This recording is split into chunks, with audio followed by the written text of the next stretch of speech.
About like everything that occurred, Mm-hmm. with all like, when we in a space now where it's just like almost like consequence. There's a moment when a story stops being information and starts becoming a storm. Not a slow build. Not a quiet discussion. A storm. It's not. We lived and died. Nation, period. I want y'all to know this is something that we saw, that they was building a case against this man.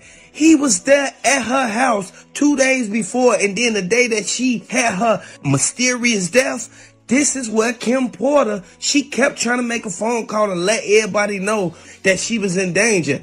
Kim Porter was born on December 15, 1970, in Columbus, Georgia. Growing up in a Southern environment, she showed early promise. After graduating from Columbus High School in 1988, she ventured to Atlanta to launch a modeling career. Porter's graceful presence led to notable features in fashion and modeling, and she transitioned smoothly into acting. Over 3 decades, Porter took on roles in both film and television. She appeared in The Brothers in 2001, The System Within 2006, the TV series Wicked Wicked Games 2006 through 2007, Single Ladies 2011, and Mama, I Want to Sing in 2012. Additionally, she made an early appearance in music videos, including those by Big Daddy Kane and Heavy D and The Boys. Notably, Porter co-founded the Atlanta-based lifestyle and event planning company, Three Brown Girls, with friends Nicole Johnson and Ebony Electra. Through this venture, she helped launch careers such as that of Janelle Monáe, inviting her to open mic night and opening doors in the industry. Porter's personal life was deeply intertwined with music industry royalty. This is why her and Diddy, once they was getting into it, everybody sat there and saw she was at that party. As soon as she left the party, after her and Diddy got into it, she ran home. She was feeling sick. What did they do to her? What did they do to Kim Porter? Kim Porter did not deserve to go out like that. Kim Porter, she had a whole family to take care of. She had people that loved her. She had all type of stuff that she wanted to do in the future. She had her first son, Quincy Brown, in 1991 with singer-producer Albie Shore. In the mid-90s, she began an on and off relationship with Diddy Combs. Diddy adopted Quincy and later had 3 children with Porter, son Christian, born 1998, and the twin daughters Jesse James and Delilah, born 2006. Despite separating in 2007, the couple remained close, co-parent, and friends for many years. In the morning of November 15, 2018, Kim Porter was discovered unresponsive in her home in Los Angeles, and she was pronounced dead at the scene. Leading up to her passing, she had been exhibiting flu-like symptoms for several days. Why didn't she go to the hospital? She didn't go to the hospital because she felt that The kind that spreads faster than anyone can control. It pulls everything around it into its orbit and leaves people scrambling to separate fact from fiction, while it's already rolling into the next wave. That's exactly where this stands right now. Because what you're watching isn't just something trending. It's something taking over. Every platform, every feed, every corner of the internet lighting up simultaneously, all locked onto one thing, a claim that may or may not be grounded in reality, but feels urgent enough to demand attention anyway. And that's all it takes. It doesn't need confirmation. It doesn't need proof. It just needs momentum. And suddenly, everyone is talking. Not quietly either. Loud opinions, sharp reactions, people picking sides before the full picture even exists. Because in moments like this, speed beats accuracy every single time. And speed is precisely what's driving this. One mention becomes a headline. That headline becomes clips. she can treat it at the house. You know, Kim Porter, she has her own doctor, and her doctor said that the stuff that was found, it wasn't adding up to how they said that she passed away. An autopsy was conducted on November 16th, initially deferring the cause of death pending further results. Then on January 25th, 2019, the diagnosis was that she passed from pneumonia.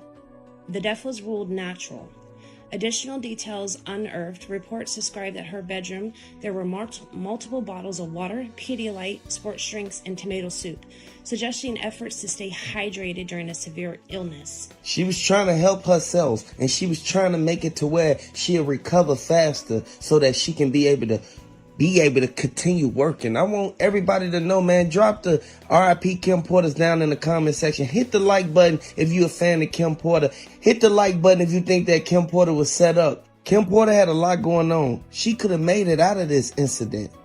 It's no way that she was able to pass away and then everything was undetermined. And then next thing you know, they come to the house broad daylight and find all this stuff around her bed. They reviewed the footage from her driveway and they reviewed the footage from inside of her house right there by the front door. They said that it was forced entry.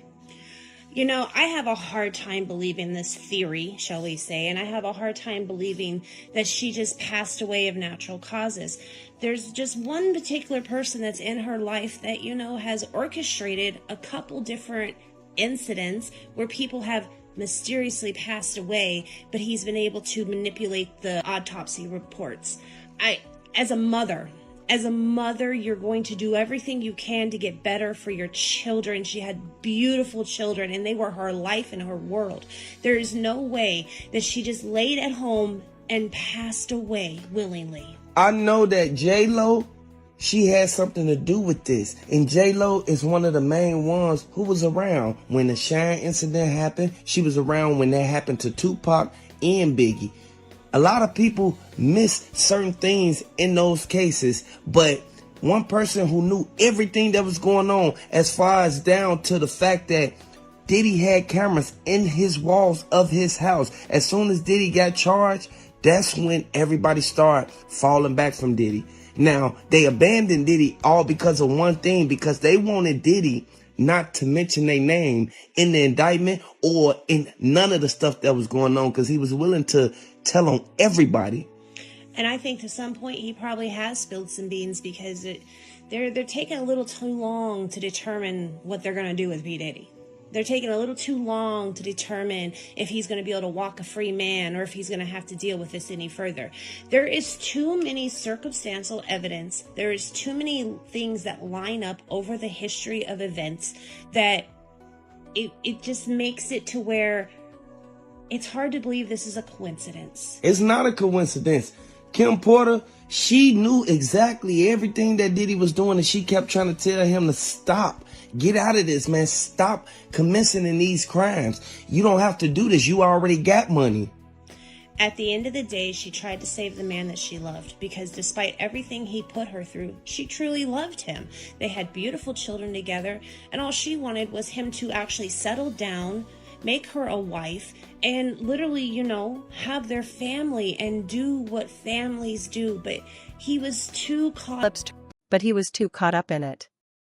Caught up turns into breakdowns, and before you know it, something that started as a single statement becomes a full-blown narrative with layers that weren't even there in the beginning. That's how this works. That's how it always works. Now let's break down why this hits so hard. First, the idea itself, the suggestion that there are deeper layers, hidden systems, things happening behind the scenes that people aren't supposed to see. That idea alone is enough to pull people in, because people don't just want information. They want insight. They want to feel like they're seeing something others can't. And when a story even hints at that, it spreads fast. Now add in the fact that this involves figures who have been in the spotlight for years. People whose influence, success, and presence have been established for so long that they almost feel untouchable. Story is in fact true, but Celebrity B, according to this Jane Doe accuser, was in that room when this alleged assault took place. Now, as soon as this news broke, Jay-Z, through his record label Roc Nation, put out a statement categorically denying that he ever did anything like this. And it became clear that he knew this lawsuit was coming out, that he knew he was about to be named because of seemingly, if you hear the parties, a breakdown in, I don't know if it's really negotiations, I'll get to that in a minute, but he knew this was coming out, put out a statement, and he even called out Tony Busby, the Texas attorney behind this lawsuit, who's already filed multiple lawsuits against Sean Combs. And Jay-Z claims that Tony Busby tried to blackmail him, allegedly saying, hey, Jay-Z, if you don't pay up, you're going to suffer the consequences on a very public stage because you will be revealed as an alleged child rapist. Now, part of the statement through Roc Nation, or through Jay-Z, said, quote, I have no idea how you have come to be such a deplorable human being, Mr. Busby, but I promise you, I have seen your kind many times over. I'm more than prepared to deal with your type. You claim to be a Marine? Marines are known for their valor. You have neither honor nor dignity. So certainly not a tepid response from Jay-Z, to say the least. And by the way, per the New York Times, we also found out that Jay-Z reportedly was that unnamed celebrity, John Doe, who sued Tony Busby for extortion and intentional infliction of emotional distress before Jay-Z was officially named in this amended complaint. And he basically outlined what he's accusing Busby of now, that he felt like he was being extorted, either pay up or be exposed. And we didn't know who John Doe was at the time, and now it seems like it's Jay-Z. But what is happening right now? This is what we want to talk about. Here's the big thing. So, there are apparently some reported inconsistencies coming to light in regard to Jane Doe's memories of what she says happened that night, the night that she says Jay-Z and Sean Combs attacked her. And Jay-Z's legal team has pounced on that. They are trying to get this case completely thrown out. So first, quick reminder of what Jane Doe says allegedly happened to her back in 2000. So she claims, even though she was just 13 years old, she claims she got dropped off at Radio City Music Hall in New York City, where the VMAs, the Video Music Awards, were being held. Now, she says she didn't have a ticket, so she wandered around outside, maybe hoping to see a celebrity or two. But who did she see? Instead, she sees one of Combs' bodyguards, who allegedly told her to come back later that night, and then he would take her to a home where Combs was throwing a VMAs after party. So when Jane Doe gets to this home, she believes that the drink she was given was laced with drugs, because she said she started feeling woozy and disoriented. And she says when she went to find a room to lay down in, that is when she was assaulted. The complaint says Combs entered the room along with defendant Carter and a female celebrity, Celebrity B. Plaintiff immediately recognized all three celebrities. Combs aggressively approached plaintiff with a crazed look in his eyes, grabbed her and said, "You are ready to party." Combs then threw plaintiff toward a wall, causing plaintiff to fall. Plaintiff got up and stumbled, at which point Combs grabbed her again and threw her on the bed. At that point, Carter began removing plaintiff's clothes as she grew more and more disoriented. And from there, Jane Doe claims that both Jay-Z and Sean Combs raped her before she was finally able to get away. Again, both men have adamantly denied that this happened. Let's talk about what happened last weekend. This was major. Jane Doe. This was major. From control to controversy, it creates a kind of shock people simply can't ignore, because it challenges everything they thought they knew. And people don't like having their understanding shaken without explanation. So what do? They fill in the gaps. That's where things start to spiral. Because once people begin connecting dots on their own, the story stops being one thing. It becomes 100 different versions of itself, each one slightly different, each one shaped by whoever is telling it, and none of them fully confirmed, but all of them spreading at the same time. Then the debate kicks in. One side says this is the moment everything starts coming out, that the surface is cracking, that the truth, whatever it is finally beginning to leak through.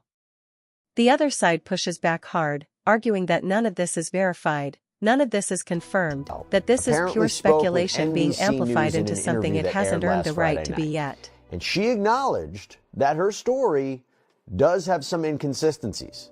So Jane Doe was quoted as saying, "I have made some mistakes." She said, though, she stands by her allegations overall, but says since this happened 24 years ago, some details may have been lost to time. But what exactly are those apparent inconsistencies? Well, Jane Doe said that after the alleged rapes, she was able to run away from the home and found a gas station where she was allowed to use the phone, and she said she called her dad to come pick her up. The problem with that is her father told NBC News he didn't remember that, and that if he had come to pick her up, it would have been a 5-hour drive. On top of that, he told NBC News that he never even heard of this alleged attack on his daughter until the reporters came asking questions. Also, Jane Doe claimed that she had spoke to or saw Benji Madden at this VMA's after party. He, of course, is the lead guitarist for the rock band Good Charlotte. But his representatives told NBC News that he was in the Midwest on tour at that time. So with that now coming out, Alex Spiro, this is Jay-Z's high-powered attorney, sent a letter to the judge calling the allegations a sham. Quote, she claims the assault took place at an after-party at Mr. Combs' home, but photos that night show Mr. Combs and Mr. Carter at Lotus nightclub for the after-party. When pressed, the plaintiff admitted she was guessing about key details, including the time it took to reach the venue. She admits she has no single corroborating witness over the last 24 years. Now, that's a very good argument. I guess the other argument could be maybe they went to Lotus, but maybe they also went to this other after party as well. Just put that to the side. Now, NBC News did report that they tried to locate a friend who allegedly drove Jane Doe to the VMAs that night, but it appears that person has since died, and they indicated that they tried to reach out to this person's relatives, but no luck. Jay-Z reportedly told NBC, this incident didn't happen, and yet he filed it in court, meaning Tony Busby filed it in court and doubled down in the press. And he added, true justice is coming. We fight from victory, not for victory. This was over before it began. This 1-800 lawyer doesn't realize it yet, but soon. So what did Tony Busby say in response to all of this? Well, he released a statement defending himself.